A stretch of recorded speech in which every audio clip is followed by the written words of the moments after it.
Let's talk about grammar schools. Full disclosure, I went to one and it was not a happy experience. The idea of separating children at the age of 11 into successes and failures is, when you think about it, kind of barbaric. Just to be clear, I don't blame my parents for sending me. This is a grammar school area. You can't opt out of the system unless you overthrow capitalism and set about building a socialist society during the summer holidays. Besides, I was a very forceful child. I was going to that grammar school. I was going to wear that pink shirt. But when I got there, once I got over the fact that there is such a thing as PE knickers, I was left with this overwhelming sense of injustice, that I was in this academically rigorous, educationally pushy, attainment-focused establishment, which most of my friends have been barred from. So I did what teenagers do, I acted out. My behaviour was terrible. If you're watching this, Miss Godfrey, I'm really sorry.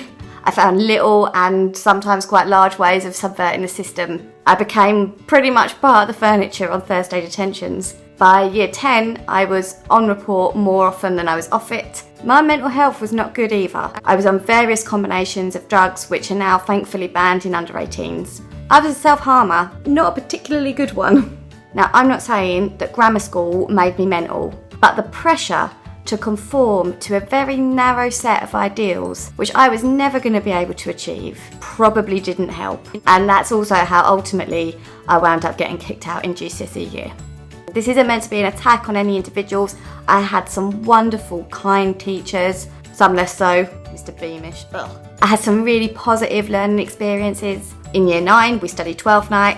I got to wear yellow stockings, that was cool. Whenever I go on holiday, I can kind of get by in French and German. When I bounced back and my mental health improved, I eventually got a really good degree, which maybe wouldn't have been possible without the sense of self-entitlement that grammar schools tend to breed in their pupils. I suppose what I'm saying is that every child should have access to the best possible learning experiences in a supportive and nurturing environment, without labels like success and failure hanging over your head like the sword of blinking Damocles. Nobody wins, apart from maybe middle-class parents who can't afford private school but don't want their little darlings mixing with the riffraff. It's a total scam anyway. I still can't even spell the word balloon.